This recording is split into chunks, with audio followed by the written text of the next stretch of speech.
Okay, so what is a carb? A carb is your body's preferred energy source. So, over any other macronutrient, your body wants to use carbs first.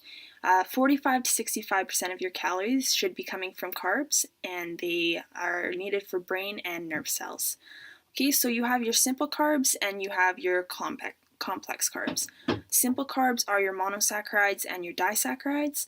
Monosaccharides are your one sugar molecules, so they consist of glucose, fructose, and galactose. Disaccharides are two sugar molecules and they consist of lactose, maltose, and sucrose. Okay, so these are your simple carbs and they are digested and absorbed really fast. I mean, they're only one and two sugar molecules. Doesn't take a lot for your body to break them down. So you get insulin is secreted and you get a really big spike of energy and then it falls and crashes. Simple sugars get a bad rep for being the leading cause for dental cavities and obesity in North America. They aren't all bad, however. A lot of simple carbs come from good sources like fruit. Simple carbs become negative when they are consumed from refined sugar sources such as candy, soft drinks, or white bread that lack vitamins and minerals that are beneficial for the body. Complex carbs, on the other hand, are your polysaccharides. So these are your fibers, your starches, and your glycogen. So this is built up with a whole bunch of molecules. So naturally, your body is going to have a lot harder time breaking it down, and it's going to keep you satiated and feeling full for longer, and you're also going to get a much steadier insulin response from it. A few examples of complex carbs are whole grains, so this includes your whole grain bread, your barley, your brown rice, oatmeal. It's also found in legumes, potatoes, nuts and seeds, and also in a lot of fruit and vegetables.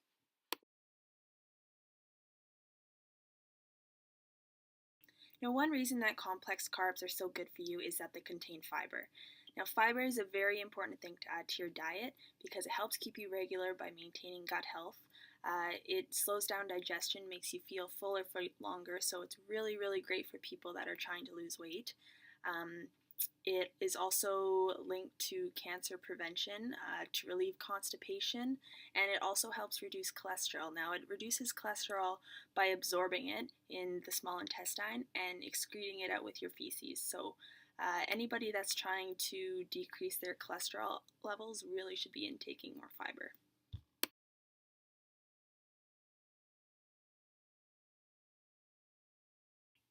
Okay, so your body's response to food is actually regulated by two hormones, insulin and glucagon. Now, if you remember me saying that the body broke down all the sugar molecules into glucose, glucose, the molecule itself, is actually too big to be able to cross the cell membrane by itself.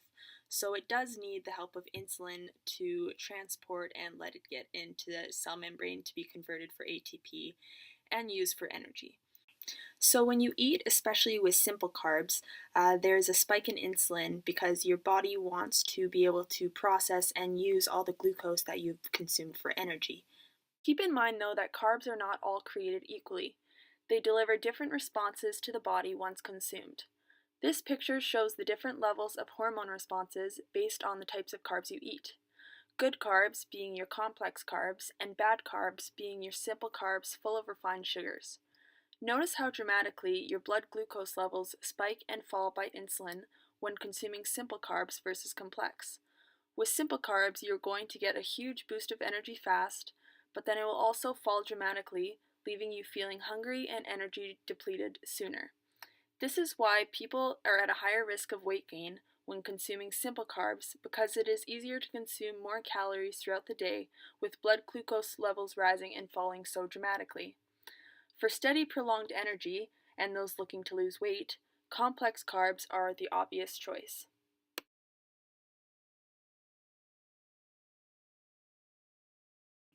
So, we talked about how different types of carbs have the ability to influence your blood glucose levels differently. When we talk about glycemic index or a food's GI, we're actually referring to that particular food's ability to spike glucose levels. So if we were to say a food has a high glycemic index, that means that there's going to be a spike in insulin and your blood glucose levels are going to rise dramatically. Foods with lower glycemic indexes are going to deliver the glucose into the blood at a much slower rate, and therefore you are going to get slower, more prolonged energy.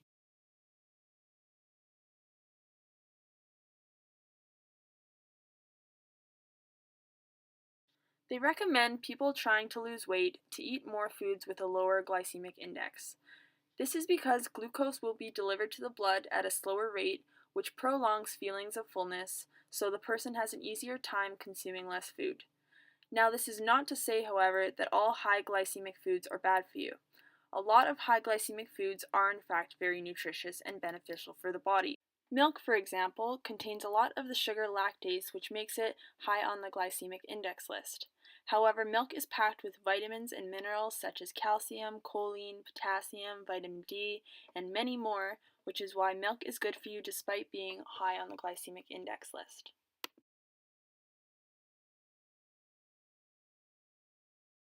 Okay, so we talked about the complex carbs and the simple carbs. Now, even though in the simple carbs there is three different types of sugars, your body actually breaks all of them down into glucose because glucose is the most abundant sugar in our diet and ultimately the one that our body needs to use for fuel. So, any excess glucose that our body has is stored into something called our glycogen stores. Now, glycogen stores are our secondary energy source that we can tap into if we need it. Your body wants to use this over your first primary one, being your fat stores, because your fat stores are your safety mechanism. So, always, your body is going to go into your glycogen stores for energy, and then once those are depleted and run out, it will then go into your fat stores. So, being that your glycogen stores are your stored energy, people that need energy for a longer period of time might want to increase their glycogen stores so that they can maintain performance without feeling fatigued. So, to do this, you actually increase your carbohydrate intake to at least 50% of your daily calories. And endurance training also helps increase glycogen stores. Now, for people wanting to lose weight, there is some tactics that you can use. For example, if you're weight training, you can do your weight training first to completely deplete your glycogen stores, and then after, if you were to do cardio, your body would then have to tap into your fat stores to maintain the energy that you need to do the work. Now, increasing glycogen stores is actually really beneficial for those people trying to lose weight. A lot of the time, especially in our culture, it's become a very big fad that low carb diets are what you need to do to lose weight. This is not the case. Low carb diets, we'll talk about more of those later and why they're not favorable for long term weight loss. But by decreasing your carb calories below 50% of your daily intake, actually decreases your glycogen stores. So, what this means is your body has less room in the liver and muscles to store this glucose for energy. So, since there is less room and it decreases, it fills up faster, and then any excess will actually be stored into your fat stores. So, decreasing glycogen stores is actually really not favorable for people trying to lose weight. So, decreasing carbs is not a good thing for doing so. Um, so, by having an increased glycogen stores, you're actually probably going to have less body fat because more of the glucose is going to be stored into your glycogen stores versus your fat stores. Another method for weight loss, even though it's highly controversial, is fasted cardio. Now, this is another method of using your 8-hour fast or however much sleep you got to your benefit and going and doing cardio or your workout or whatever with no food in your system in the hopes that your body will tap into your fat stores for energy, being that the glycogen stores are completely depleted after an 8-hour fast.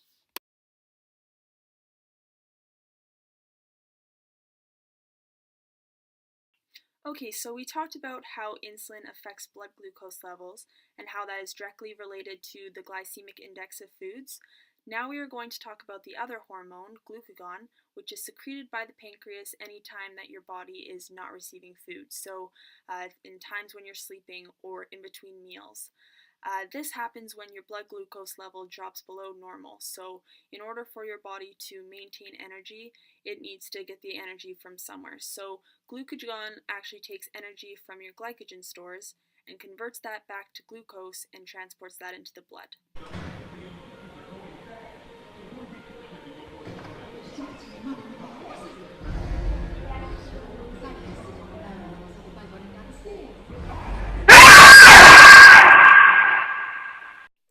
Did you get like that weird gut feeling and it made you jump? You can thank norepinephrine and epinephrine for that, two other hormones that help assist glucagon take glycogen down from the liver and bring back up glucose levels. So, this is really great for any quick bursts of energy that you need or your fight and flight response when you need it.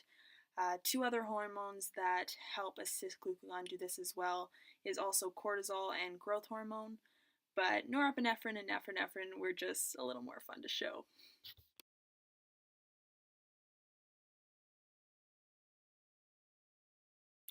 Breakfast being the most important meal of the day is not just something that parents tell kids to have a meal in the morning. There is actually some scientific evidence to back up this. So, if you think about it all night long, your body is fasting. You have not received a meal in several hours, and because of this, your blood glucose levels will have dropped low. Now, because your blood glucose levels are low, this stimulates the hormone glucagon to take energy from your glycogen stores and convert it to glucose to be used as energy. Now, this maintains your bodily functions all night long, but by the time you wake up in the morning, your glycogen stores will be low.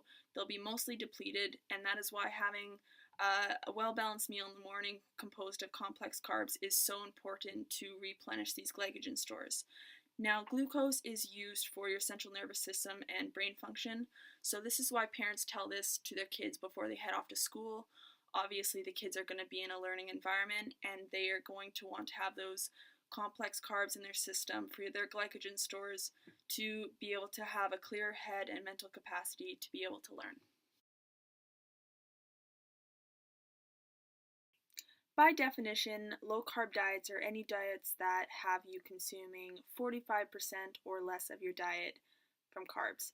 So, popular diets that you may have heard of include South Beach Diet, Body for Life, or Dr. Atkins, which in phase 1 is 4% of your daily intake comes from carbs, which is ridiculous. Now, in theory, low carb diets seem like they would work in the sense that because you're not consuming enough carbs, your glycogen stores are going to be completed a lot of the time. Because they're going to be depleted, you would think that your body would be forced to take it from your fat stores, and that's the theory that a lot of these diets are based on. What actually really happens and why it seems like it works in the short term is because in the short term, you're consuming less fiber, you're not taking in adequate calories, and you are becoming dehydrated. So, in the first initial stage, you lose quite a bit of water weight, which makes it seem like you're losing weight. In the middle stage of low carb diets, the amount of glycogen that you can store in your body's muscle decreases. So, just like I was saying before, decreased glycogen stores means that you are a lot more susceptible to have any excess energy that you consume stored as body fat. Another thing that low carb diets do is they break down muscle through the process of glucogenesis. Now, since you're not consuming enough carbs, your body is forced to take the amino acids in your body and break those down into glucose. This means muscle loss, and that will in turn drive down your metabolic rate. Metabolic rate will decrease the amount of calories you can consume, and it's going to be a lot easier for you to overeat, consume more calories than you need, regain all the weight that you lost, if not more. If you continue low carb diets long term, you're actually at risk for osteoporosis, heart disease, and cancer, and you will constantly have inadequate nutrition. It is important to understand that a person that loses weight on low carb diets achieves this through a calorie deficit, not reducing carbs themselves.